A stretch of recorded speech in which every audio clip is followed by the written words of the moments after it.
The heat. Wait a second. Oh We're my not, we're gosh. not live yet. Oh, I guess we are now. Yeah, we're live now.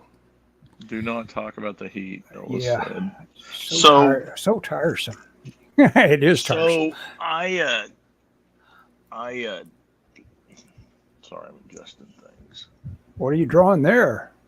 This is the next chapter of the Black Cricket, man. Wow. Look at that. I Looks so. so let me tell you what. Okay, so last Thursday we recorded, and I had been into the dentist and had my tooth capped, or Uh I got a huh. crown. The first part, they got to get the crown from the place, Mm-hmm. and so that was fine. Well, I took off so I was off work Friday. So Friday I went downtown. In fact, I think I got some art here. I went downtown and hung out. Oh yeah, I'll share that. Yeah. I think I saw that sketch at one point. Yeah. Yeah, I put that on social media. Mm-hmm. Anyway, went downtown, hung out um, till like 11ish maybe. Came home. One of the things I want to do is measure for that mural project I've talked about doing. I'm still Mm-hmm. pretty hot to do that. My measurements are correct. It's 80 foot long by 6.5 foot tall, which is Mm-hmm. crazy. Anyway, so went downtown, came home. Saturday did Saturday stuff, Sunday did Sunday stuff. So Monday Monday, let's see, what day was that? One day the heat and air guy came out, and or he'd come out a few weeks ago, and then so Monday afternoon it was hot in our house, like 78 upstairs, and the air conditioner set on 72, and it Okay. was like, I've got mine mm, set on 84 right now. oh yeah, how hot is it in your house? 84? Probably about 84. Yeah. Oh yeah, well the well, I mean, I don't blame you. I don't even want to know what our electric Uh, bill is going to be yeah. like. Exactly. I don't want it working that so hard it dies. Basically, is Oh, what ours I'm. is ours is ran constantly, and Yeah. and it was not working. So Michelle called our guy, who's a friend of ours, Mm-hmm. and so he came out and looked at it. Well, he discovered that we were a little low on Freon, which a year ago he had told us that, but when he did the tune-up in the spring, he checked it and it wasn't low. So I don't know if he mischecked it, or I mean, I don't know how precise that is, 'cause I know they Uh huh. weigh it or something. Anyway, he may have just topped it off, but anyway, there was a door. So your furnace, and I'm going to talk about what I don't completely understand, but your air gets recycled through your house, right? So Right. it comes out of your vent cold, it goes through the house, and it goes back in the return, and that same air gets recooled. Mm-hmm. Well, on ours, there inside there's the blower motor. Well, there's a filter there. Well, there's a door that you open to change the filter. Well, that door was open, so it was sucking air out of that cavity, which is open to that closet is open to the attic. Uh So it was huh. pulling in 150-degree air Yeah. and mixing it with our cool air. So when he Mm-hmm. closed that door, in about 10 minutes, it started to feel cooler in the house. Mm-hmm. But it is upstairs, and like right now, I think it's 74 and it's set on 72. But before that, it was like 78, set on 72. Mm-hmm. And so, um, anyway, so I hope we got that fixed. But he's gonna come back out tomorrow afternoon because I'm off work in the afternoon. He's come out 1 or 2ish and going to relook at that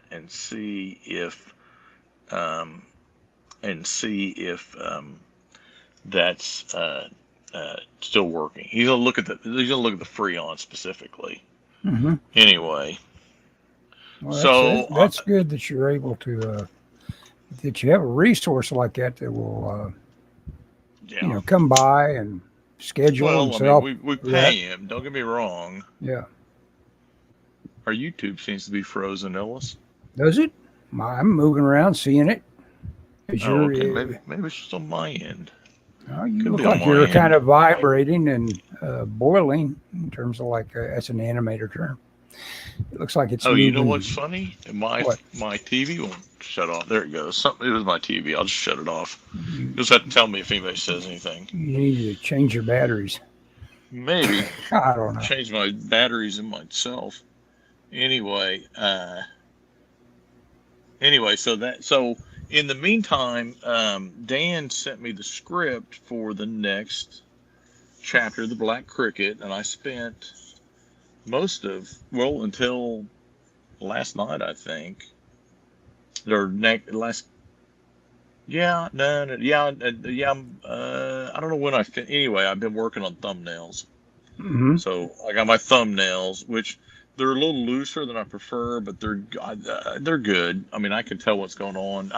I've gotten to where I don't like thumbnailing too much because I change it to, and I don't want it. I don't want to be tied into it too much, but I do Mm-hmm. like having something. No, you ought to be able to. Well, you like I say that that prep, it's different for everyone, and obviously you can make whatever you do work, but if you find out from somebody else or whatever that hey, it would have been smarter if I did it this way, Oh, by the way, your inker, I like your new inker. It's very exciting to look at your artwork with. Oh yeah. A guy that inks you the way that guy is inking you. He just closes in. It's all you, but it's he makes a couple of judgment calls about how much of it to put down in a different, slightly different, smoothed out way that just does you to a turn. I think it's really good for you. In terms of finding a collaboration. Yeah, I mean, I'm fairly happy with it. I mean, honestly, it's difficult to look at something and say it's difficult to look at your art as interpreted through somebody else. Yeah. And then you kind of go, well, is it what I would do? Well. Mm. Not exactly, but it's like, well, does it look good? Well, yeah, it looks good. So, and I like it, and it's the first inker. I gotta be careful about this. It's the first inker of mine that I've seen that I go, okay, this is I like this. Mm-hmm. It's not a it's not one of those deals where it looks like it, and I'm like, oh, this is exactly what I would have done. This is it. In other words, I guess what I'm saying is I don't look at it and go, okay, he just darkened my pencils, which might be okay, but there's like you say, there's a little bit of interpretation involved, and so I'm okay with that. I don't have a problem. Yeah, with that, he's got just a little bit of well, what was that one guy that everybody says he ruined Kirby's Thor? He didn't ruin it. He just was of the opinion that a little busy here, Jack. Yeah, Vince Coletta. Vince Coletta. I'm going to optimize this. You'll like it. Yeah, and I guess I don't guess Kirby ever kicked about it. Kirby didn't kick until Marky Vonnier started showing him. Because Kirby's thing was always didn't even look at it. Didn't have time. Yeah, he didn't even look at it. The inkers doing their job, I'm doing mine. Yeah. And so and that's kind of how I feel. I try and be like, okay, he's doing his job. I don't want to ink, so I'm not going to micromanage it. And that sounds a little harsh, like, well, I don't care what he does, but I'm not saying that. Well, if you are on an assembly line, you really you got to give yourself over to it to an extent. It's just like any collaborative thing. It's like, well, if I want it done right, I'll do it myself, etc. If you ever say I'm collaborating and I'm going to get what I get by getting this from a guy, this is the situation we're in, And I Mm-hmm. like some of the stuff he does. I like because it's like, okay, I wouldn't do it like that, but I like it, Mm-hmm. you know. And Well, yeah, so, like I say, it's all you. It's all you can say about. I just think it made me appreciate what you do more. oh, well, there you go. I'm looking at it and I say, well, hell, there's not a thing different about that except that the guy has used a little bit of what he knows about being clean, basically. That's all he's Oh really yeah, done. He's yeah, and left he's left out a little bit of what you put down, there is and a little bit that he leaves out. And I'm okay with that. mm-hmm, Again, that's the nature of the collaborative business. Is somebody mm-hmm. calling me? Oh no, I got. Oh, sorry, I got a message or a calendar reminder. I'm so busy at work, Ellis. It's time for that crown. Is what that is. It's saying, come get your tooth. Come, come get your crown. No, no, no. The 7th is when I'm getting my crown. So I've been looking at two things lately. As I work on this, one of them is the Doom Patrol. I just some of the illustrator qualities of the old Doom Patrol I like. That guy is a great artist in terms of like simplicity, appeal. I loved the Doom Patrol when I was a kid. Yeah, I'm trying to kind of embrace some of that, and of What's course his I'm always What's his name? I mean, they have the um, great credits toward the first of it. Brunoti, Yeah, something like that. Bruno Permini. Yeah. It's like a guy you don't ever hear brought up, but No, he had a great uh, like uh, like a Kirby or somebody else that's got to do it quick. He was only doing the important parts. There'd yeah. be there'd be a couple figures in the panel and the edge of a door. The end. That's all you could get. It's like Well, that's the important parts and the balloon. You're done. I'm trying to But they give a were little done bit more well. than that, Hmm. but yeah, but I'm trying to. I don't know. I'm working on it. Let me put it that Well, way, and yeah, and I'm trying to work. I'm trying to work more blacks into it's. I mean, it's funny because a lot of people. I picked up that new Jeff Darrow book, hmm and I like Jeff Darrow, but I go, man, I haven't picked up any of his later stuff. And I picked up the most recent one. He's done about 4 of those Shaolin Cowboys now, and I got the first one. I've skipped over 2, and I've got the latest one. hmm And I realized why I skipped over the few in between, because he's so rendery. rendered, but no blacks. And I Hmm. realized how crazy that may.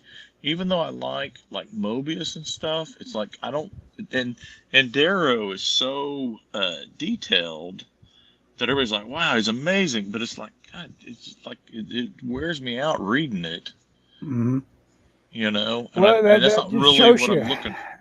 Yeah, the eye loves a quick read on stuff like that, and but every now and then you're in the mood for let's find Something detailed. Waldo kind of stuff, where you Yeah. really dig in on lots of extraneous detail, and it's Yep. like some people almost so. Sometimes when I only like that stuff when it's like I'm uh, grooving on designer mandalas or whatever you call that kind of stuff of stuff that weaves in on itself and Oh yeah. very cat artist oriented kind of stuff. Yeah. Kind of That's psychedelic stuff. yeah, something that creates its own little rhythms and it's basically wallpaper design, really kind of details. But you can appreciate. But it rarely, like you say, rarely abets or helps with anything like a storytelling. Yeah. I think, To but be a really detailed guy. yeah, I mean, and I'm kind of guilty of it in some ways, and I try and add more detail certainly, but it's like I want to be more Bruno Parmardi or whatever his name Yeah, is. exactly. Just And I've also been reading more, which I'm reading them anyway, but I've been studying more closely Dave Cockrum, mm-hmm. you know, Mm-hmm. the X-Men artist before Burn. John Byrne, yeah, who I gravitated to, and I still gravitate to Byrne, but I think kind of that I don't know if you want to call it darker style or whatever, less noodly style, I think, Mm-hmm. and that seems to be more in keeping with what the inker seems to be up to. Mm-hmm. So I'm going to try and do some of that. Not that I want to completely change, and I don't think you can that easy. Just change No, how you you draw. can't change gears like that. You should just draw the way you draw, and just be happy for a little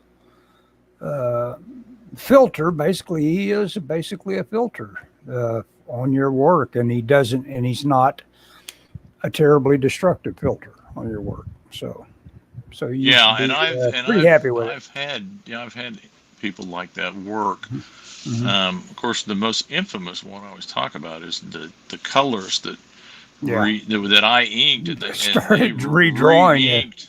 Yeah, they redrew several panels and Mm-hmm. key points. It's like, well, I don't, and I didn't understand why they did that because Yeah.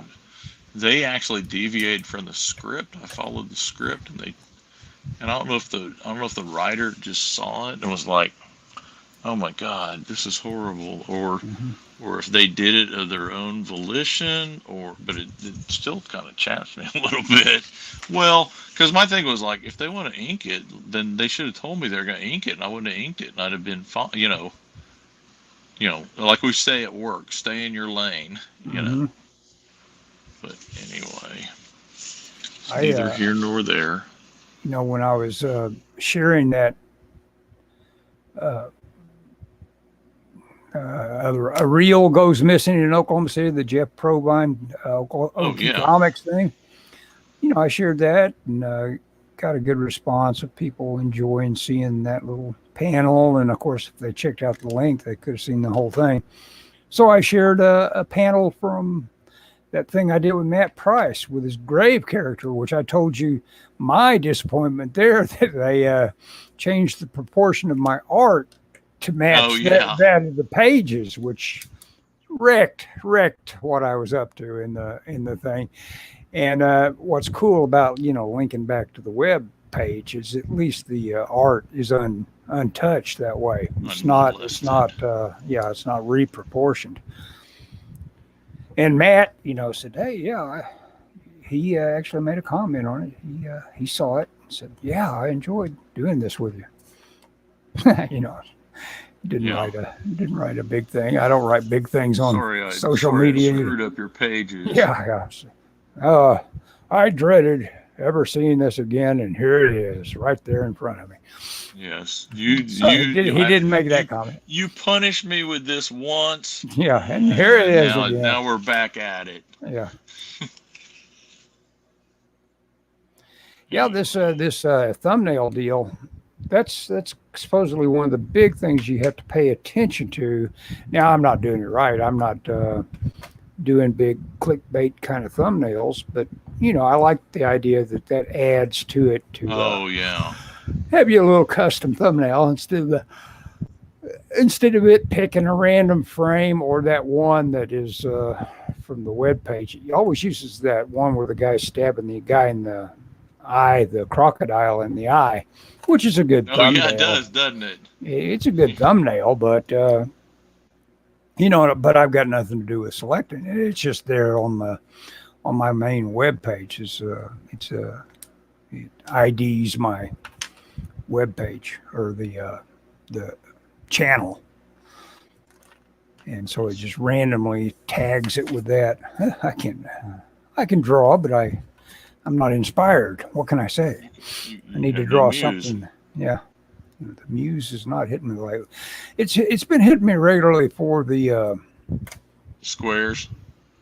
No, your for X's. Yeah, for the X's, I have been making the X with the DL and Odious strip work. That's been a lot of fun, and it's moving right along, and I'm digging it. Cool. But I'm not doing anything else. In other words, there should be, okay, you've got that done for the day. Now do something else useful. But I'm not. I'm just saying, I accomplished that. I'm And done. I need to keep warmed up on drawing, draw a bunch of different things, say, I need to go stay inspired by that stuff I saw yesterday. Have you ever seen? I'm gonna say something that I think you would probably find shocking, but I think you're better at getting stuff done than I would be if I were retired. Well, and I know that with my new system, probably am. Yeah. Yeah, I mean, because I think I don't know. Of course, my thing. So, my thing is always, okay, I like drawing comics, but God, they just don't make anything that I like. You're whipping it out though. You're whipping it out. I mean, these you'll have something to show for all this cricket work. That's good. Uh-oh. Hey, Scott, if you can hear me, your screen blacked out. Okay. Can you hear me? Yeah, I can now. Your screen blacked out. I don't know. I got a phone call. Okay. I need to turn my phone off. If they try and call back, I'm going to. But yeah. Anyway, my thing is always when I retire, I just want to draw in my sketchbook all the time. Well, cool. I mean, I like drawing comics, but it's I went into InWorld's webpage the other day to check and see if it looked like they were using Midjourney kind of stuff, and I couldn't really tell. I thought some of it looked so slick that maybe they are, but I don't think they're using a lot of it. They still got they still got stuff on the level of what I was producing for them. That shows up. And that gave me an idea. Being on that webpage, I was just there to check that. Then I thought, you know what? I'm going to put out everything I've done as a PDF on Gumroad. And there you go. And have my preliminaries and do all this stuff.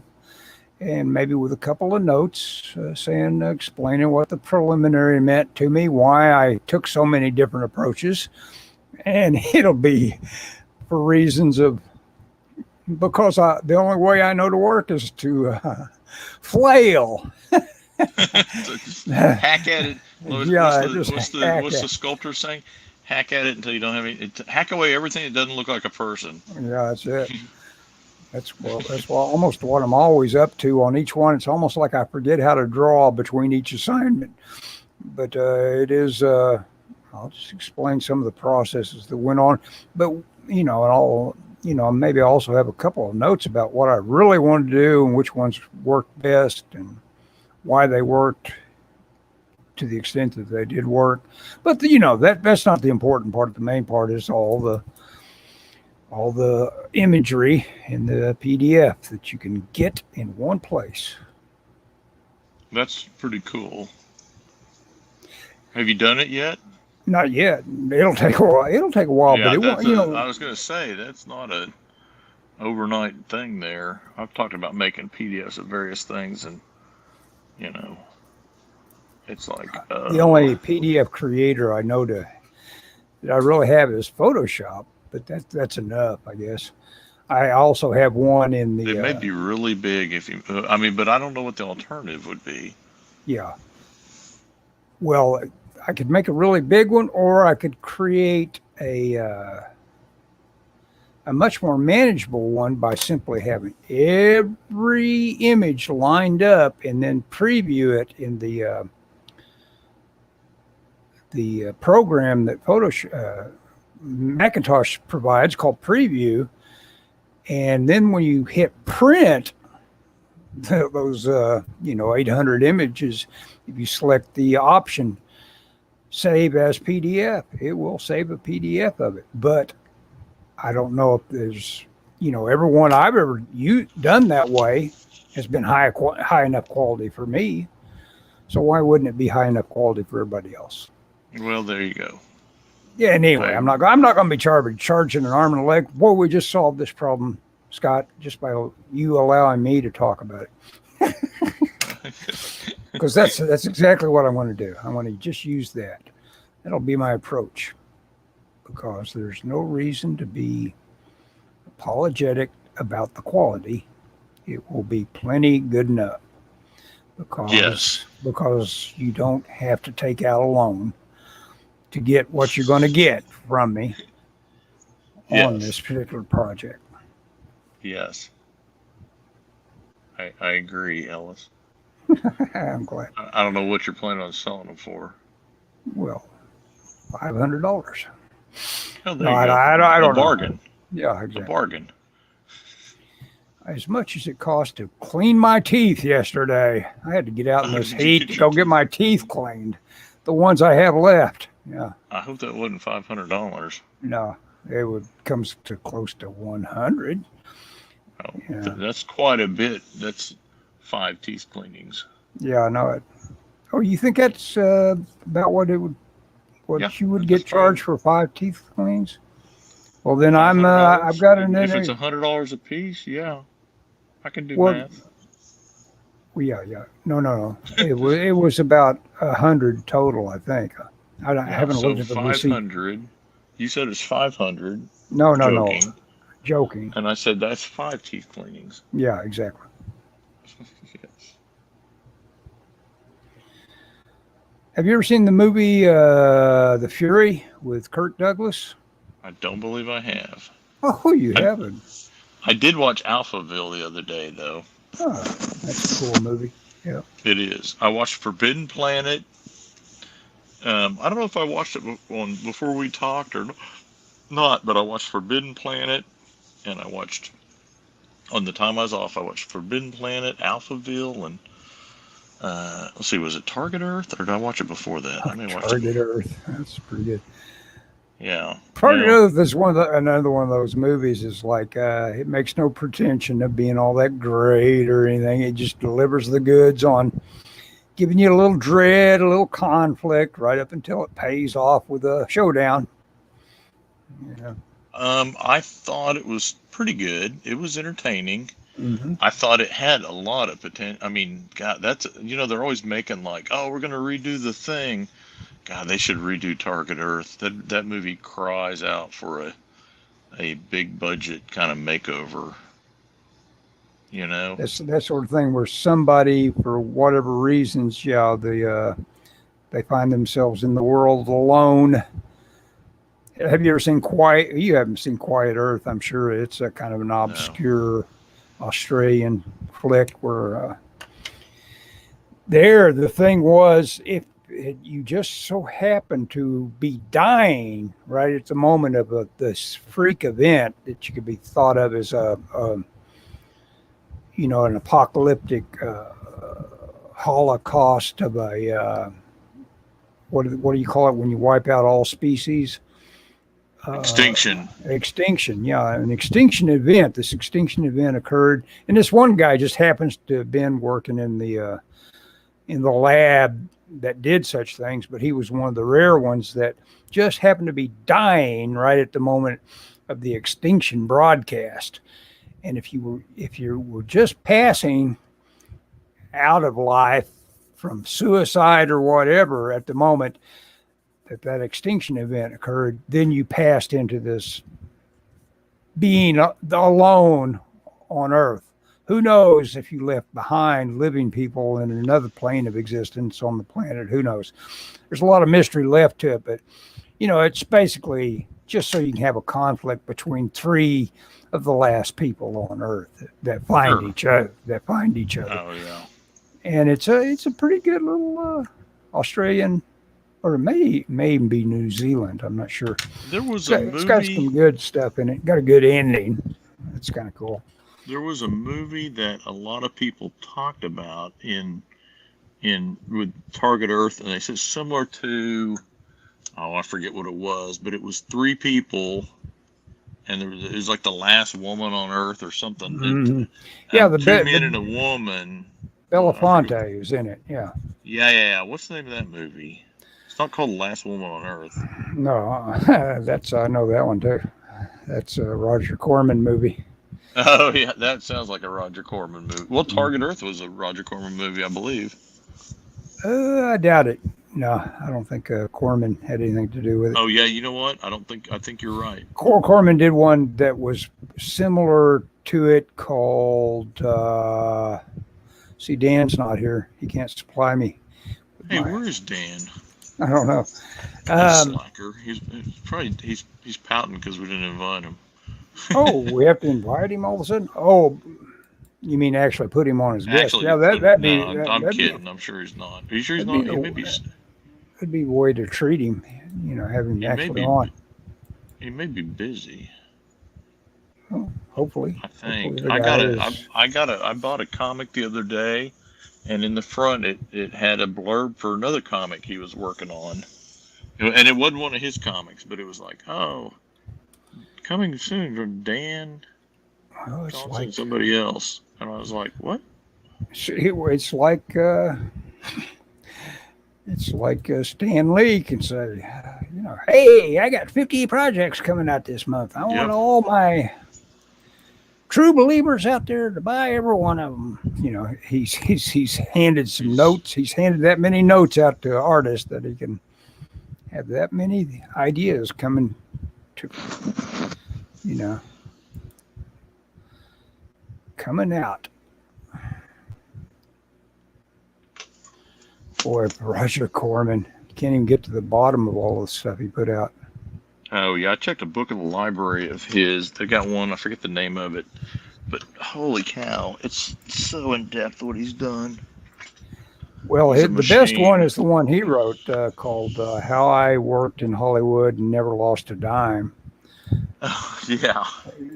There's a detail of how many movies he put out. I forget what it is. He says, how I put out 500 movies and never lost a dime. Awesome. Yeah, well. The Day the World Ended. Maybe. That's the one. That's the one where they come into this. As a matter of fact, I think they may have the same guy in it. It's in Target Earth, where he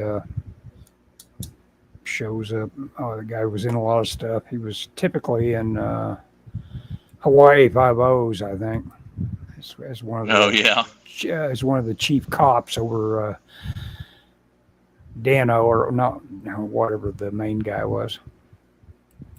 Pat McGarrett. No, that's the actor, I think. Jack Lord, but what was his character called? They had McGarrett. Yeah, McGarrett. Yeah. I never really watched. I wouldn't know why. It was a little bit before my time. They were always kind of semi-sleazy feeling. They always felt like this feels like it's like softcore porn or something. Yeah, well, what are they doing? It felt like something that should be what do they call that? You want to watch this? Rodriguez and Tarantino put out the Grindhouse. Yeah, the Grindhouse. It felt Grindhouse of the sort of features that would play all night long, where the bums would come in and go to sleep, which, of course, obviously relied heavily on porno and X-rated stuff, but it had that kind of feeling that, is this going to get real sleazy, or is it just going to stay at this level? Yeah, how much trouble am I going to get for watching this? Yeah, exactly. Well, you were probably quite a bit old. Well, I don't know how old you were when. I don't know that I was watching TV when Hawaii Five-O came out. Yeah, it probably wasn't. It's hot era was probably below. Before you, yeah. I think it was, which is okay. This heat might have something to do with drawing ability too, It might. It might. I had that trouble at work today. We were talking about that at work, about how, we get this stuff in, and everybody's talented artists on my staff. Drains your will to live. You just get this stuff, and occasionally it's like, I don't know how to draw this. What, you know, Yeah. like somebody had to draw a train. Actually, they're modeling it in 3D, and you know they get done, and we're looking at it, and you know, and then we send it to the customer, and they're like, well, they spot out all this stuff. It's like, oh, this doesn't look right. And you get to look, and you're like, golly, it doesn't. But you know, there was so much stuff on it. It's like, well, I don't know. I thought for a 3D model from scratch, it looked pretty good. But you do get that, and that's what I was telling several of the artists. I said, you know, we do this stuff, and it's like, you got to do this, and it's just so much, so in depth, and so, you know, and somebody's trying to draw a police badge with these leaves, and they're like, I just can't get them to look right. It's like, yeah, I get it, man. Sometimes that stuff, it just doesn't look right. Yeah, that's what I was talking about, that decorative stuff. I can get into that, the oak leaf kind of stuff. I used to do that on that Guns and Knives, decorative stuff that we would Oh yeah, when you do work at for that the place. engravers. Yeah, in Dallas. That's pretty groovy thing, because the guy had made his fortune, that launched his own concern with that, of finding the client and Buck Knives. That was his main client. And he had been one of the first guys that could get small enough and give you a small enough engraving for a printed circuit. So he had made all his money off of Texas Instruments there in Texas. And so he wasn't too worried about Buck Knives.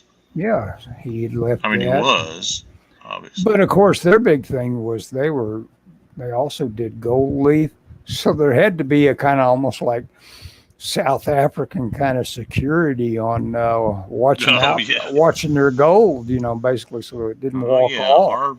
Our plant in Illinois is like that. You could go through a metal detector, and if you work there, you go through, and they've got, I guess, the amount of metal in your body is measured, and so it won't go off.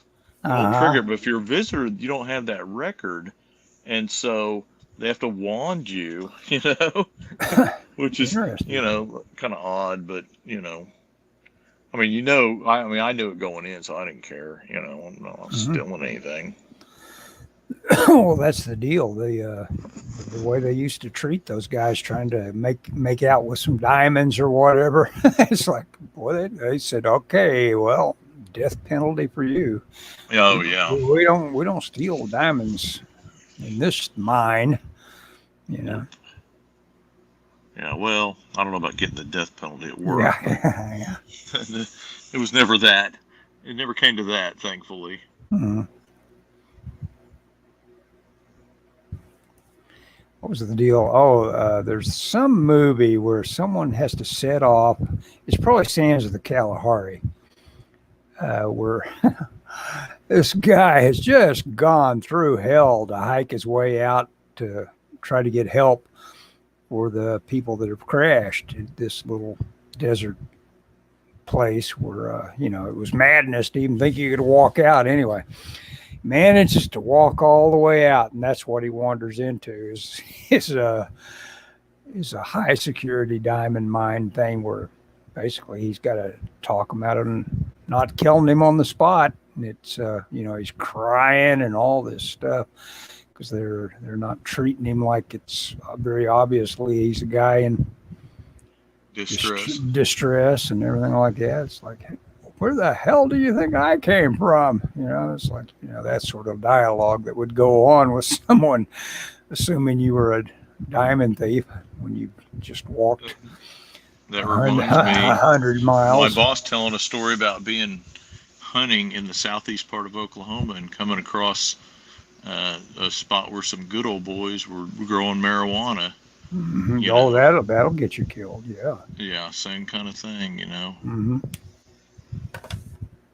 Well, you know, recently here in Oklahoma, where marijuana is now legal for medicinal use, supposedly, or I should say supposedly medicinal use, There was a grow facility that somebody robbed, Oh or somebody yeah, came in and shot up a bunch of yeah. It's people. basically a what do you multi murderer? Yeah, Yeah, serial murderer. they shot the, and it Shot was, everybody there. It seemed to be kind of Asian, right? yeah. I think the grow facility was Chinese, and I think the people that they stopped for it or they arrested may have been Asian. So it was some kind of a thing. Yeah, I'll let you draw your own conclusions about what it was, but Mm-hmm. it seemed Well, to have been a it's thing. it's like there's a you some of that happens with you'll get horrible crimes within ethnicities, and I think it's just because Sure. the level of passion for what you can hand out goes up with your own ethnicity. It's like, Hmm. don't you think? Good. Yeah, It's like I think it your could. empathy and all that is both higher, and also the intensity of what you think you're owed from them and all that kind of retribution kind of levels are also amped up. Oh, yeah, it could be. I mean, kind of a rivalry thing. Mm-hmm. I guess that's kind of what you're saying. Mm-hmm. Just something I made up on the spot. Rivalry among Yeah, pot growers. yeah. Well, I mean, it's so prevalent in this state anymore. I mean, I was just seeing this Blaze article that had showed this picture of a guy had set up a hidden camera where this Chinese college student who's not at college anymore got mad at this guy for his door making a lot of noise when he closed it or something. They're just fellow apartment dwellers, right. but he was coming along with a syringe Oh, and geez. squirting a syringe of chemicals underneath his door. Excuse me. It's all Sorry right. about that. Jeez. What was he Did they know what he was squirting in there? They figured it out that it wasn't. Uh, it was like barbiturate kind of based kind of stuff, but it was also very smelly. And Oh, but so it he was wa- he more was of a. it was basically chemical warfare. It wasn't good for you basically to the chemicals he was squirting under there. So he was trying to Yeah. harm these people on a very very indirect attack at them. Caught him with a camera. Those cameras are good for that. I mean, you should not be up to anything you aren't Well, prepared to see recorded. I'll tell you, I was driving home and there was somebody that was kind of following me a little close. Mm-hmm. And I thought, I wonder if they're following my house. And I decided, because I Yeah. have a doorbell camera, that if they follow me to my house, the first thing I was going to do was jump out of my car and go to the front door. So whatever happened would be on video, Mm-hmm. and also that would alert my wife that Uh-huh. I was home, which she would hear when the garage door went up. But Or they that was call my that the jugging. jugging. Yeah, that's the name of a Parker book. But to be jugged is to be followed from somewhere because you might have money on you, and then be robbed when you stop. Oh, yeah. If you've just come out of the bank, they Hmm. they they've had people in L.A. followed, and that's called Oh, yeah. jugging. I always try to be careful when I go to the bank. Mhm. And especially when I'm getting money, but even when I'm depositing money, um, yeah, Mhm. because you never know. Oh, I've seen people walk out with like, my God, somebody walks around with that much cash. You know, they'll be some sort of special purpose where they're picking up just loads of currency, and it's like, good Lord, the guy's walking out of here with that. I'm going to follow him. Then it's just this dark Bad impulse. You idea in Oklahoma. automatically He think may have about a it. pistol. Yeah, exactly. Or Oh yeah, two. no doubt. Everybody that walks around and checks out that kind of currency level is packing. I would hope. I think you should assume in Oklahoma that everybody has a pistol. Yeah. I see stuff on the. Oh, it's been a long time since internet. I've been in a bank. Period. Yeah, I try to avoid them. Oh yeah. I do almost everything Online. checked in. Yeah, I do that kind of stuff. I'm ready to be turned into a complete digital entity, I guess. Sad. Yeah, we go to the bank a lot. I like doing.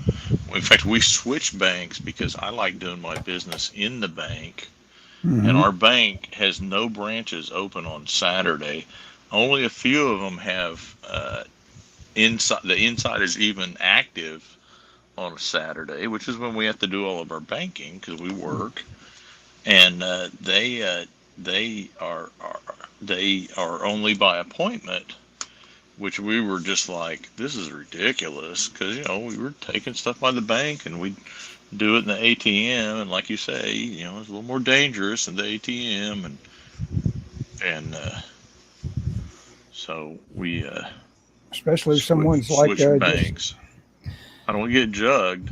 Yeah, if someone's just loitering around in the vicinity of an ATM, I don't think I could make myself use it.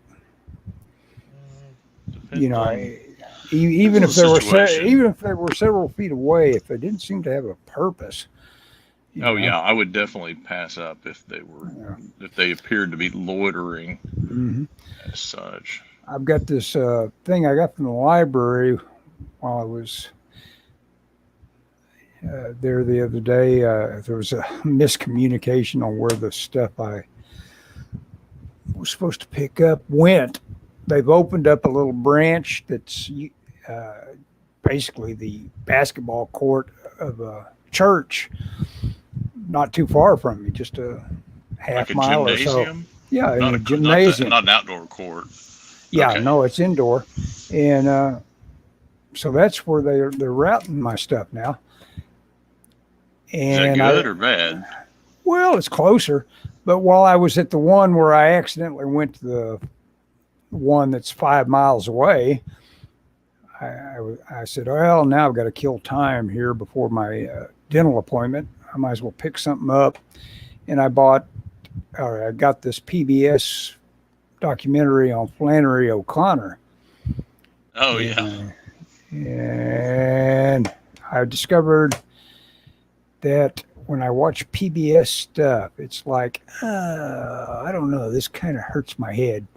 Because it's got that, all of it's so condescending. Some seems to come from some sort of common kind of manufacturer that just comes down to you from Mount Olympus or something that just bugs me. And it no. But this subject, matter. I would want to know about Flannery O'Connor, but the people they choose to have talk about her, it's like, couldn't you have found somebody else other than that guy or her? Yeah, it's usually the women that annoy me.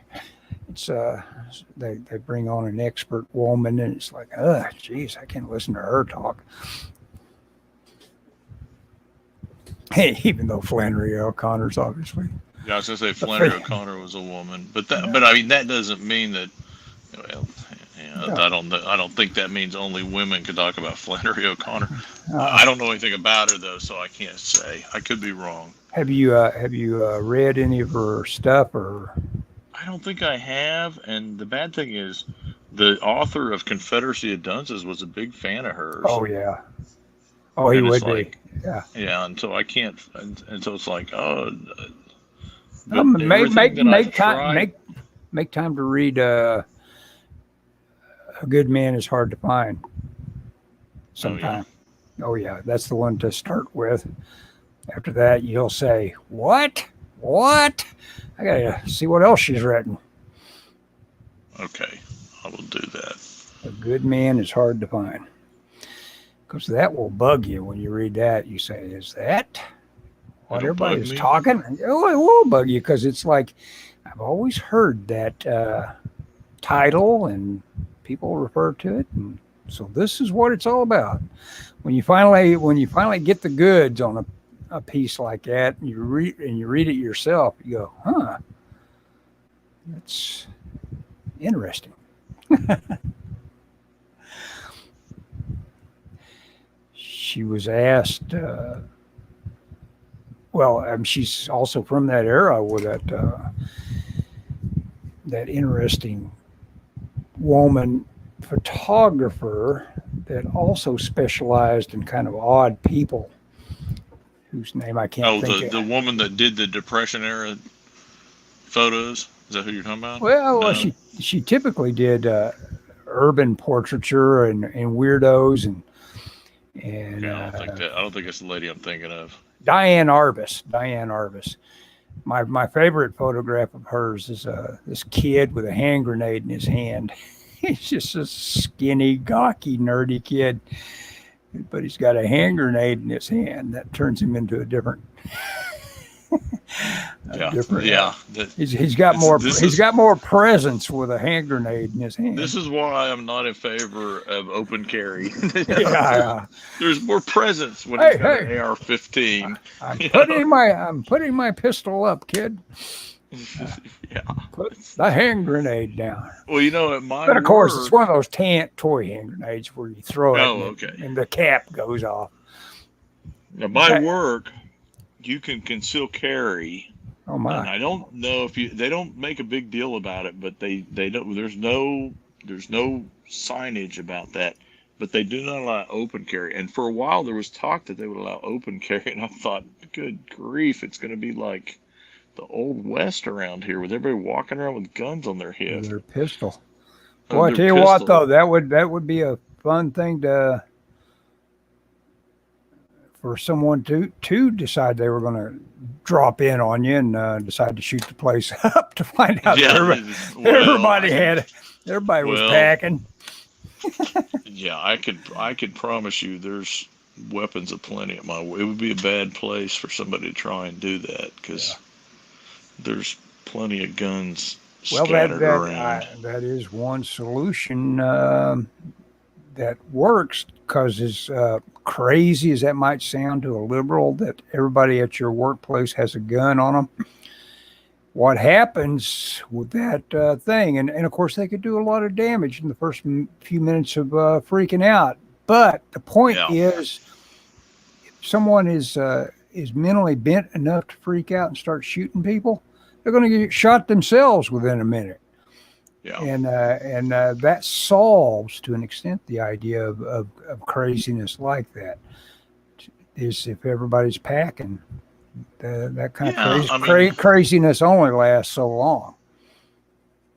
Yeah, I'm not going to say, I don't know. People go a little far with some of those pronouncements about what we should and shouldn't do or whatever. But I do think that if more people had guns, there would be less mass shootings. There'd probably be more accidental shootings, but that's a different story. Well, the damage gets done so quickly with that stuff. If they're trying to make a point that these guns are too deadly, all guns are going to be deadly. Semi-automatics. Sure, it doesn't matter what you got. Extremely deadly machines.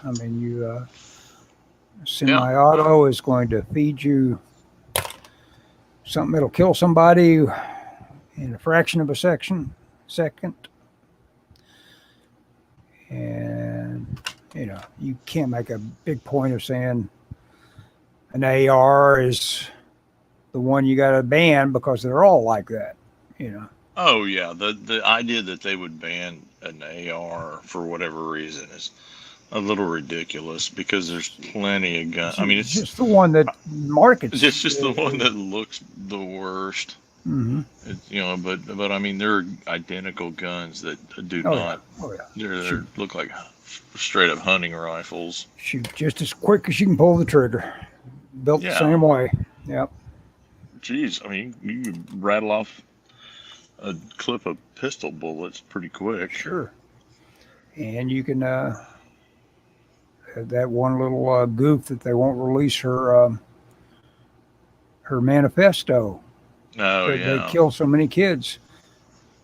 She just happened to be using a little 9mm carbine that is basically just a pistol that Has a stock on it. Yeah, you can click a stock onto. Well, and they look at all that kind of stuff and they go, "This is what we need. This is the piece of hardware we need to ban." Mm-hmm. But what they really need to do, in my opinion, is they need to do more to get people mental health. Oh yeah, that's think exactly that- what they need to do is release her manifesto so we can say, you mean she was doing this because she wanted guns banned? Because that's what I have. It seems to hint at that. There was that guy that did the shooting. Oh, right before her, where he was taken down pretty quick. At some bank, he was in shooting up employees somewhere, and he got shot pretty quick, by a cop that kind of did a hide and seek with him for a while. Oh yeah. And he was also doing it for reasons of being anti-gun. Yeah, he was helping the cause. Getting out there saying, look how dangerous these are. You want people murdering like this? He's one of those that probably planned on turning himself in, but people weren't having it that day. I don't think. Probably. Maybe he survived. I'm going to have to look him up, but I don't think he made it. Maybe. No. I say that, but I'd be like anybody. I would be so resentful of anybody trying to kill me. Sure. Not having a gun. Well, you should be.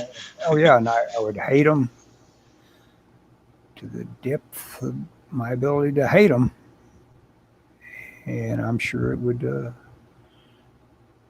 reflect on the weapon they chose too. I'd probably say, damn you and your whatever gun. Yeah. I mean, it's hard to be critical, certainly, of somebody that has lost a child or something, or a loved one or friend or whatever. Yep.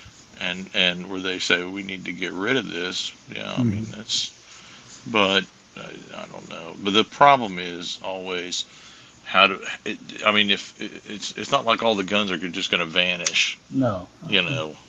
All would happen is people that have lawfully registered theirs and did the correct things legally will lose theirs and or turn them in, and meanwhile the quote so-called bad guys that either bought an illegal gun or stole one or whatever, they're not giving them up, and so we're in worse shape as a society because the good guys are no longer armed at all. Yeah. And so,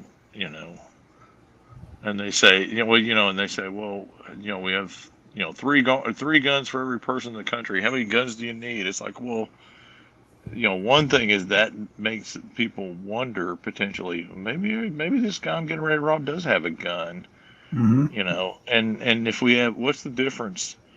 If you can only shoot one at a time, what's the difference in the country if we have 3 for every person here, or 5 or 10? I mean, it's like, well, so what does banning them do, or getting rid of them, or confiscating them? All it does is cause Did you see that? a constitutional crisis. Did you see that footage of those 2 guys that were taking turns stamping and kicking that door until that guy shot through the door? Oh, in the apartment? Yep. Yeah. Well, I tell you what, that guy, laid down a kind of an ineffectual pattern, so he couldn't see him. He just had a sense of where they might be, but he didn't do much good. But I tell you, in terms of hitting them, yeah, but he did good in terms of getting them the getting heck rid off of his them. porch. Yeah. Go find another door to kick in. Yeah. My dog's in here. Uh-oh, I heard it. Yeah. Yeah, I probably need to go, Ellis. It's getting late, isn't it? It's 1 hour. I was almost like saying, man, we need Don Johnson around to stimulate our interaction. Dan, yeah, sorry, Don Johnson. Or Don, Miami Vice. Okay. Yeah. Anyway. Take it easy, Scott. We'll see you on the other side in broadcast. Thanks, everybody.